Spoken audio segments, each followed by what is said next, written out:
بسم الله الرحمن الرحيم. ألم تر كيف فعل ربك بأصحاب الفيل ألم يجعل كيدهم في تضليل وأرسل عليهم طيرا أبابيل ترميهم بحجارة من سجيل فجعلهم كعصف مأكول. السلام علیکم ورحمۃ اللہ وبرکاتہ بیٹا. وعلیکم السلام ورحمۃ اللہ تعالی وبرکاتہ. بیٹا آج میں آپ سے بات کرنا چاہتا ہوں کہ مسجد کے تعلق سے آپ کو کچھ مسجد کے تعلق سے کچھ پتہ ہے؟ جی ماشاءاللہ. تو مسجد کے تعلق سے یہ بتائیے، سب سے پہلے تو بیٹا مسجد کا مطلب کیا ہوتا ہے؟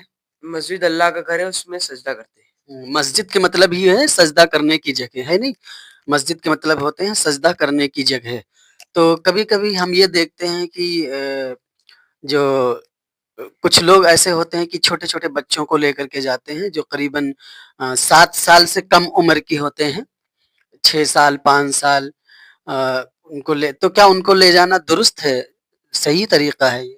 نہیں، غلط طریقہ ہے. وہ دوسروں کی نماز میں ڈسٹرب کرتے ہیں، ان کے سامنے سے جاتے ہیں، ان کی نماز توڑتے ہیں، ہنستے ہیں مسجد میں. لے جانا غلط ہے. نماز میں خلل پیدا ہوتی ہے، انسان کا ذہن بھٹک جاتا ہے. اور بچے کیا، بچے تو نمازیوں کے سامنے سے گزر بھی سکتے ہیں، تو چھوٹے بچوں کو نہیں لے جانا چاہیے. تو آخر کون سے بچوں کو لے جانا چاہیے مسجد میں؟ کتنے بڑے ہوں تب لے جائیں؟ کیا اللہ کے نبی صلی اللہ تعالیٰ علیہ وآلہ وسلم نے کتنے بڑے بچوں کو حکم دیا ہے کہ نماز پڑھنے کا حکم دیا جائے، ان کو نماز کی طرف لے جایا جائے؟ 7 سال کی عمر سے زیادہ بچے.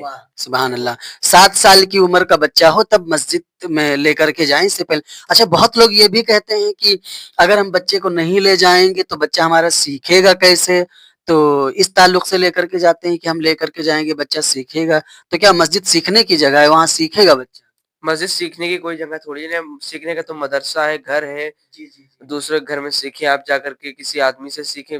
مسجد میں تو نماز پڑھنے جاتے ہیں، سیکھنے تھوڑی نہ جاتے ہیں. جی ویری گڈ، بہت اچھی بات.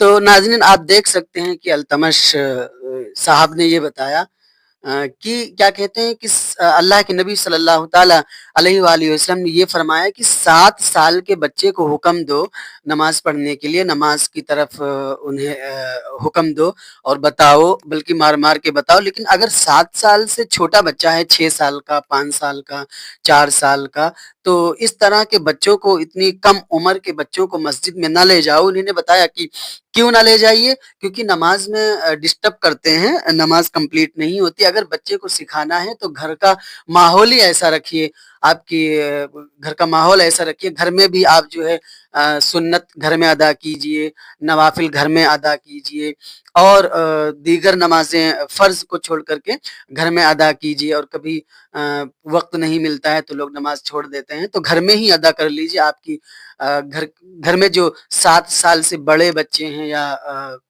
ان کو حکم دیجئے، بتائیے کہ وہ نماز پڑھیں. تو اس سے کیا ہوگا کہ جب آپ کی وائف اور آپ جب گھر میں نماز پڑھیں گے، سنت پڑھیں گے، نفل پڑھیں گے، اور پھر یہ ہوگا کہ کیا کہتے ہیں کہ آپ کا بچہ دیکھے گا، سیکھے گا، تو نماز یقیناً پڑھے گا، اس کا اثر پڑے گا. گھر کا جس طرح سے ماحول رہتا ہے، اگر نماز پڑھنے کا ماحول آپ کے گھر پہ ہوگا تو یقیناً آپ کا بچہ جو ہے نماز پڑھے گا. لیکن یہ بہت ہی زیادہ غلط بات ہے. التمش نے بتایا بھی کہ ہم لے کر کے جاتے چھوٹے چھوٹے بچوں کو، 6 سال 7 سال کے بچوں کو، نماز میں خلل پیدا ہوتا ہے. تو لہٰذا آپ سے ریکویسٹ ہے، اپیل ہے، دل سے اپیل ہے، گزارش ہے کہ آپ جو ہے چھوٹے بچوں کو لہٰذا مسجد میں نہ لے کر کے جائیں.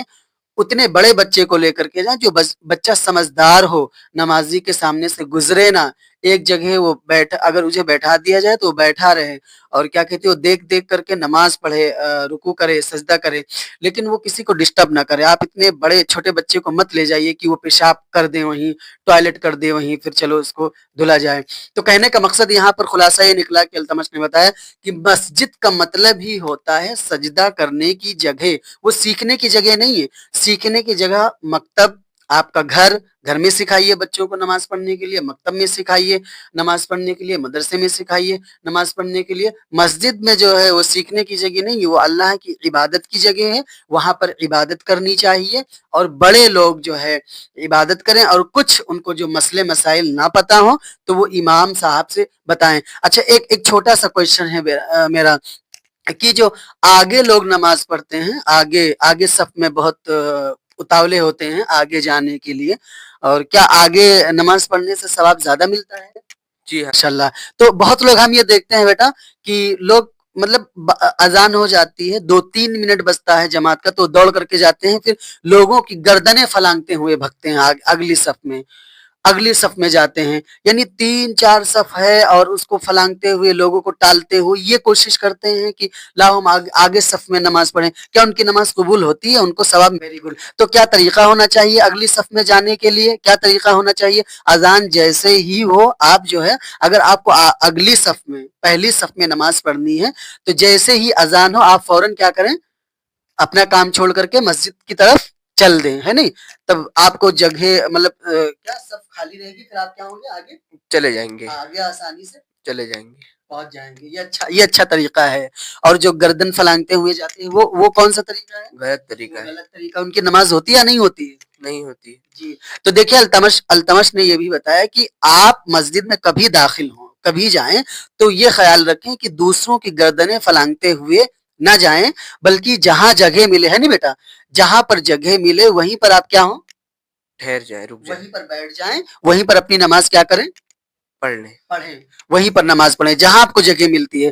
لہٰذا آگے جانے کی چکر میں اپنی نماز کو خراب نہ کریں، دوسروں کو تکلیف نہ دیں۔ یہ اس چینل سے جو ہے اس چینل سے یہ بات بتائی جا رہی ہے۔ اور چینل کو لائک کریں، سبسکرائب کریں اور شیئر کریں زیادہ سے زیادہ۔ السلام علیکم ورحمۃ اللہ وبرکاتہ۔ وعلیکم السلام ورحمۃ اللہ تعالی وبرکاتہ۔ بسم الله الرحمن الرحيم. ألم تر كيف فعل ربك بأصحاب الفيل ألم يجعل كيدهم في تضليل وأرسل عليهم طيرا أبابيل ترميهم بحجارة من سجيل فجعلهم كعصف مأكول۔